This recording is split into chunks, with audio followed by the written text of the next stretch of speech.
I was living on an island 10 foot above water level when I was woken in a hurry by the word tsunami. My local family gathered around and asked if I knew what this warning meant. So we took the short 1-minute ride in the truck down to the water's edge and found that the water had gone to the horizon, like somebody had taken a plug out of the ocean. The coral reefs, which had never before been uncovered, were now lying limp and exposed in the morning sun. And the kids had ran out onto the beach and they started picking up all of the fish. So 30 hectic minutes later, we had managed to get everyone over to the other side of the island, where we then waited. We waited for the time to come that the warning had warned us that tsunami would hit. Every rustle of wind in the trees, every sound of a truck startled me. The time came, and it went. A safe while later, we then went down to the village, to the shoreline, and found that the water had indeed come in. It had flooded the village. It had smashed all of the boats, and a few houses had been washed away, but no lives had been lost. And this, for me, it went from being one of the most terrifying days of my life to one of the most insightful. Because as the sun got low later that evening, the whole community came together and, rather casually, started going about collecting more materials to rebuild their homes. They started planting trees from one side of the island to the damaged side. And if you'd have gone back a few weeks later, you would have barely known that this dramatic disaster had ever happened.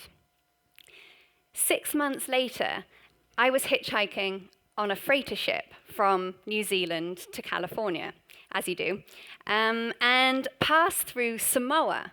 Now, Samoa is a larger and more developed island, and I was on the main island there versus the remote islands of Tonga.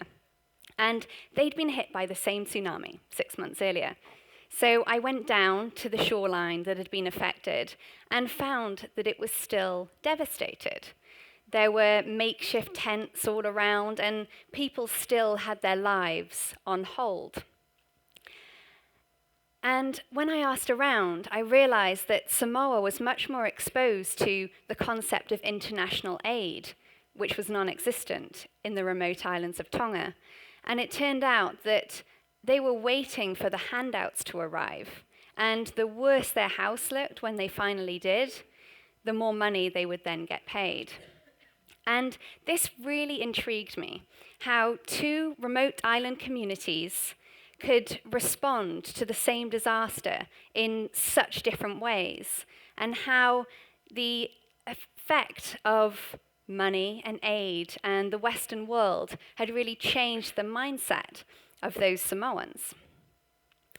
So my fascination with small islands and remote communities, it began when I was back at university studying architecture. And I had the opportunity to go to Shanghai to research eco-cities on small islands.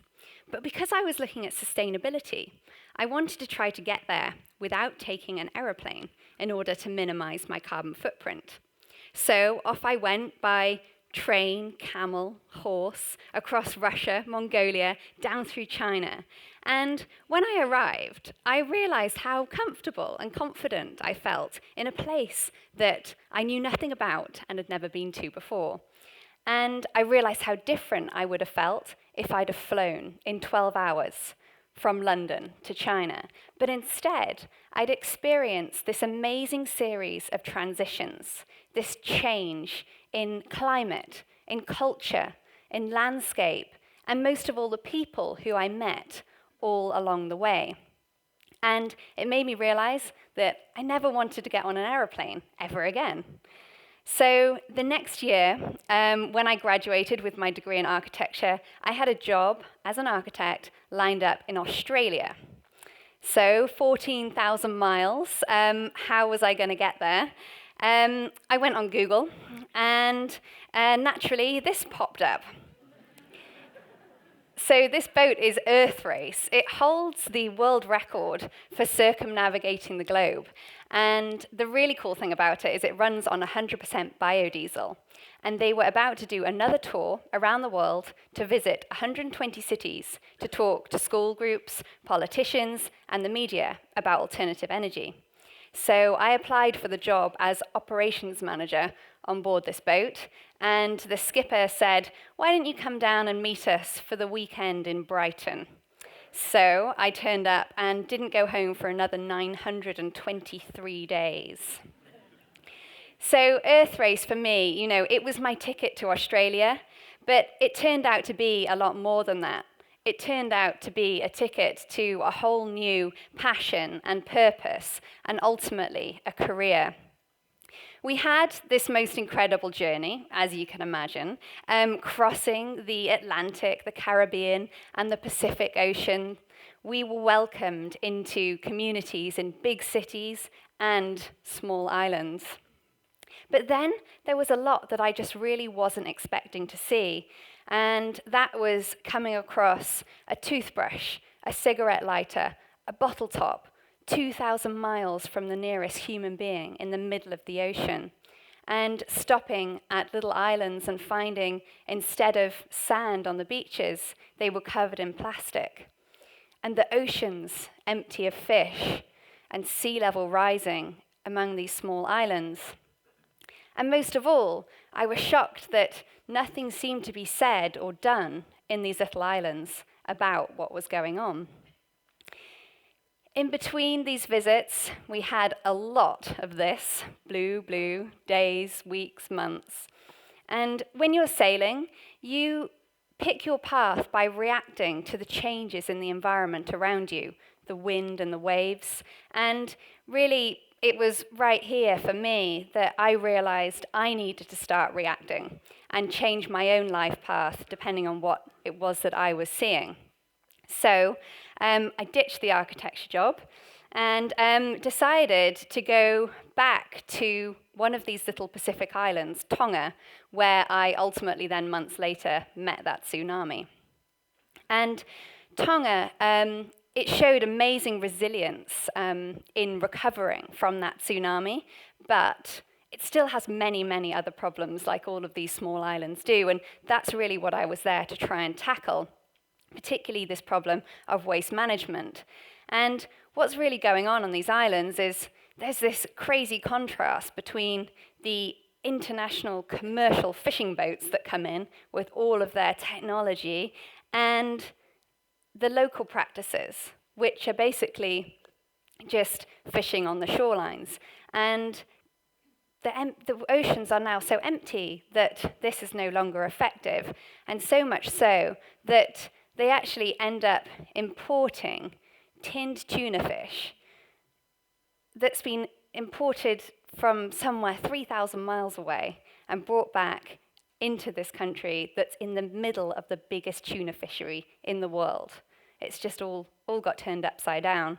And then at the same time, that sea level is coming up and making it harder and harder for them to grow crops on their land because it's less and less fertile due to all of that salt. So a huge pressure on their food, which ultimately results in them importing a huge amount of packaged food, which comes in this crazy new stuff called plastic, which no one really knows what to do with. And it's this influx of modernization, this new material, into a society that doesn't have the systems in place to deal with it, which then kind of causes these problems. So while I couldn't really tackle the source of the problems from the island, as in the big fishing vessels and the sea level rise, we could try and tackle what was happening at the end and all of that waste. I did realize, though, that however much infrastructure we put on this island, it wasn't necessarily going to change things. As I started talking to these Tongans, I realized that they didn't even have a word in their language for bin. The concept of throwing something away didn't exist because up until this point, banana peel, coconut husks, that's their rubbish up until this point. All things that readily degrade and so don't need a bin.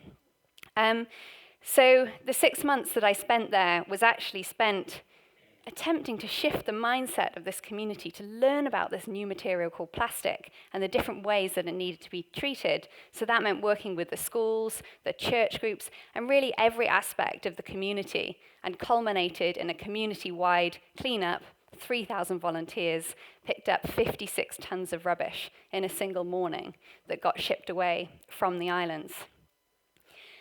So Tonga, really on 2 counts, showed amazing resilience. The mindset it already had that helped them through the tsunami, and the mindset that was introduced that helped them through the rubbish problem. And the success of that, I put a lot down to the connectivity of those communities. In one way, they're very connected to their planet. They're very connected to where things come from, say their food, and where things go, like their waste. And so they're able to help themselves with solutions. And then I think about our society, and I think, gosh, what happens if one morning I turned on a tap and water didn't come out? There's nothing really that I could do to help myself, like I probably could have in Tonga, to get some fresh water that day. I would have to rely on somebody else within the society to help me sort out that problem.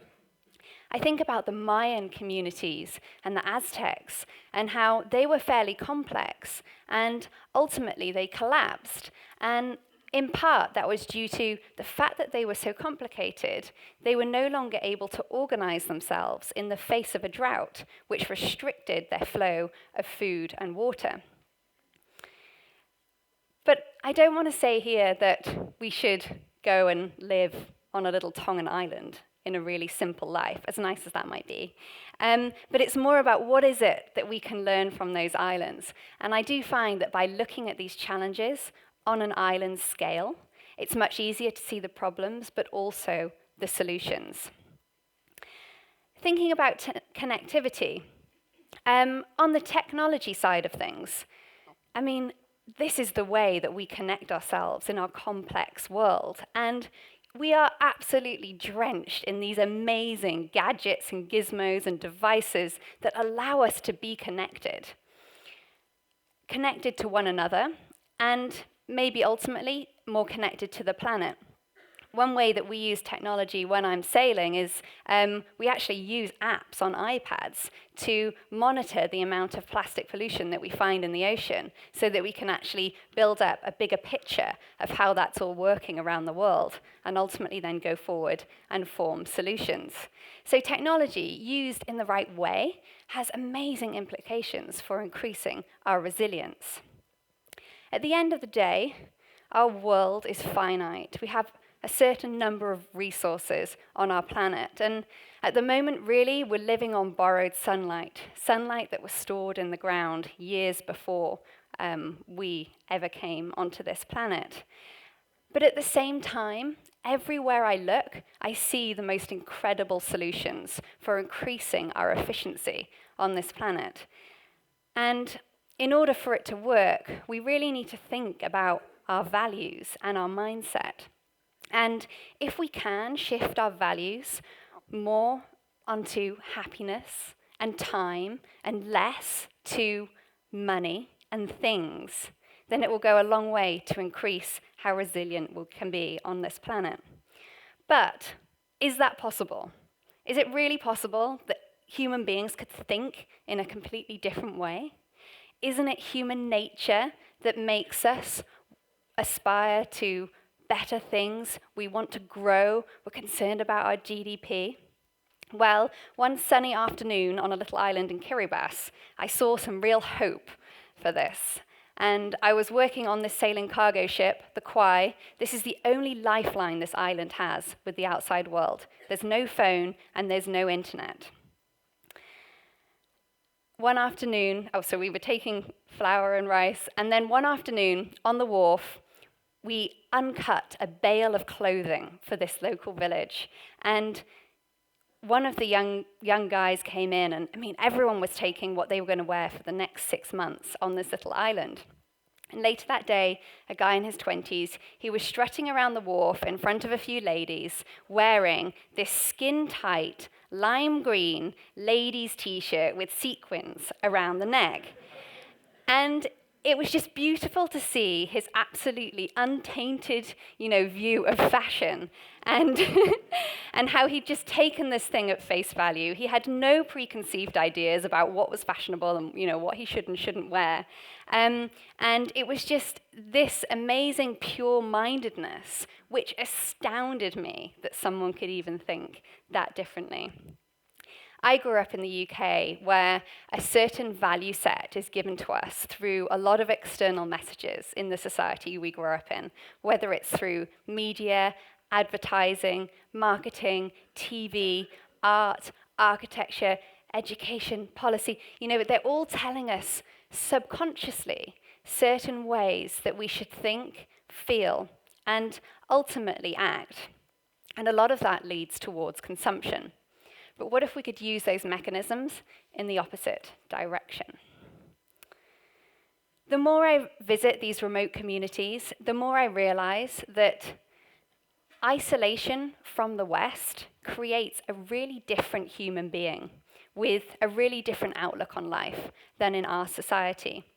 And that actions and decisions are driven not by human nature, but much more by human nurture. We live in really exciting times.